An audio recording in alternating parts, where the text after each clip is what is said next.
वक्रतुंड महाकाय सूर्यकोटि समप्रभ निर्विघ्नं कुरु मे देव सर्वकार्येषु सर्वदा।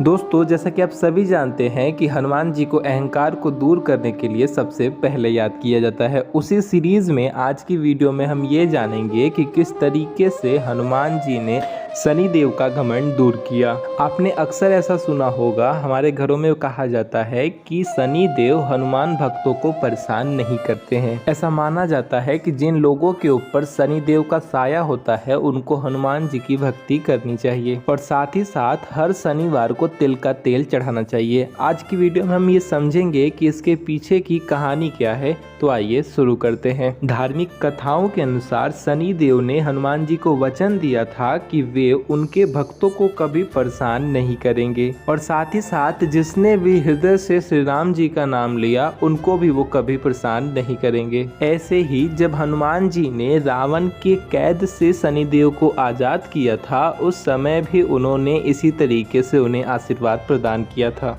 एक बार की बात है जब शनि देव को अपनी शक्तियों के ऊपर अपार घमंड हो गया था। शनि देव को ऐसा लगने लगा था कि उनसे शक्तिशाली कोई भी नहीं है। उनकी दृष्टि मात्र से किसी भी व्यक्ति के जीवन में उथल पुथल शुरू हो जाती है। शनि देव इसी मंद में चूर होकर ऐसे स्थान पर पहुँचे जहाँ पर हनुमान जी अपने प्रभु श्री राम की साधना में लीन थे। हनुमान जी अपनी भक्ति में लीन थे। श्री राम जय राम जय जय राम, श्री राम जय राम जय जय राम, श्री राम जय राम जय जय राम, श्री राम जय राम जय जय राम। शनि देव जब हनुमान जी को इस तरीके से अपनी साधना में लीन देखते हैं तो वो उनके ऊपर अपनी वक्र दृष्टि को डालते हैं ताकि उनकी जिंदगी में किसी प्रकार का कोई परिवर्तन हो। लेकिन इन सबों का हनुमान जी के ऊपर कोई प्रभाव ही नहीं पड़ा और इससे शनि देव बहुत क्रोधित हुए।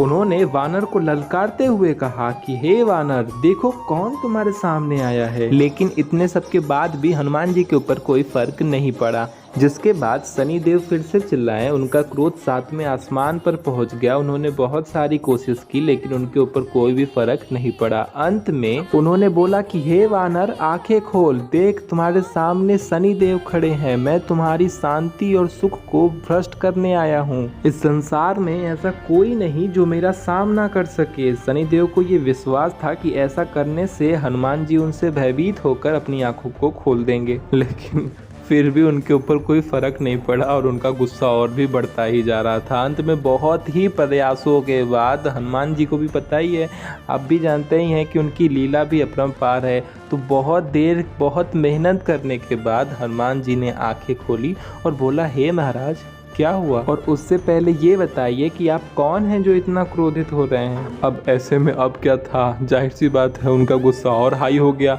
कि मुझे तो पहचान भी नहीं रहे हैं। तो ऐसे में शनि देव ने कहा कि मैं इसी क्षण से तुम्हारी राशि में प्रवेश कर रहा हूँ, तब तुम्हें समझ में आएगा कि मैं कौन हूँ। इस बार हनुमान जी ने शनि देव से कहा कि आप कहीं और जाएं, मुझे अपने प्रभु का स्मरण करने दें, मुझे मेरे भगवान को याद करने में विघ्न ना डालें। तो ऐसे में शनि देव बोले कि ये काल का चक्र है और मैं आपकी कुंडली में ही प्रवेश करूंगा, यही सही है। तब हनुमान जी ने कहा कि देख लीजिए, वैसे तो मेरे शरीर के किसी भी भाग में कोई भी जगह नहीं है कि जहाँ पे आप बच सके। मेरा पूरा शरीर ही राम नाम से भरा हुआ है। अब क्या ही कहना। अब आपको भी पता है कि हनुमान जी की ये बात शनि देव को बिल्कुल भी पसंद नहीं आई। हनुमान जी की उन्होंने तेजी से भुजा पकड़ ली और अपनी तरफ खींचा, पर उनसे हनुमान जी जरा भी टसमस नहीं हुए। उल्टा हनुमान जी ने उनके हाथ को झटकार दिया, जिसके बाद शनि देव का रूप और भी विकराल हो गया और उन्होंने हनुमान जी के दूसरे हाथ को भी पकड़ने की कोशिश की। अब ऐसे में हमारे पवन पुत्र जरा जरा सा गुस्से में आ रहे थे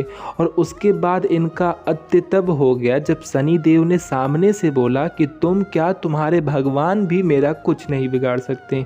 अब फिर क्या था, अब हनुमान जी को अत्यंत क्रोध आ गया क्योंकि अब बात उनके श्री राम की आ गई थी और उनके खिलाफ तो वो कभी भी कुछ सुन नहीं सकते थे। उसके बाद उनको जो पटका, जाओ इधर से उधर घसीटा कि कुछ कहना ना। कुछ ही देर में शनिदेव की हालत खराब हो गई। पूरे त्राहिमाम हो गए, सब कुछ चिल्लाने लगे। देव से लेके हर किसी को याद किया कि कोई तो उन्हें बचा ले, पर उनको बचाने कोई नहीं आया। अंत में उन्होंने हनुमान जी से ही माफ़ी मांगी और कहा कि मैं आपके ऊपर कभी भी या आपके पास आने की कोशिश भी नहीं करूँगा। तभी ऐसा माना जाता है कि उसी टाइम पे हनुमान जी ने कहा कि मेरे क्या, राम भक्त के पास भी आप जाने की कोशिश नहीं करेंगे और ना ही आप मेरे भक्तों के पास जाएंगे। इन सभी चीज़ों से हमें ये समझ में आता है कि अहंकार व्यक्ति का बहुत बड़ा दुश्मन है। जिसने अहंकार पर विजय प्राप्त कर ली, उसने समझ लीजिए कि दुनिया पर विजय प्राप्त कर ली। आज के लिए बस इतना ही। वीडियो पसंद आएगी तो लाइक शेयर सब्सक्राइब करिएगा। तो मिलते हैं अगली वीडियो में। जय श्री राम।